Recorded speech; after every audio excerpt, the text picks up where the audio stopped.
గడుపుతూ ఉండి ఏం పెట్టట్లేదని ఇవాళ అన్నం దిగల.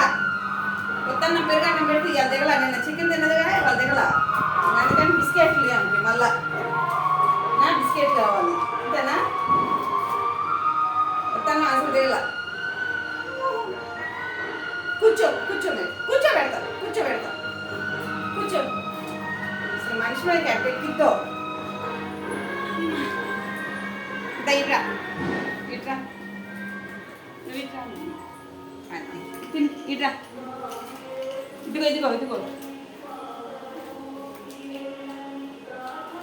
కడుపుతా ఉందండి మళ్ళీ పాపం. అన్నం ఏమిండి అనుకుంటా పాపం, ఏం తింటలా అనుకుంటుంది. గుచ్చుకుంటాం ఏం తింటట్లేదు కానీ చెప్పి వాళ్ళ బిస్కెట్ తెచ్చి పెడుతున్నాం. నిన్నటి నుంచి అసలు ఏం తింటలా. మరి ఏమైందో ఏమైంది లక్కి?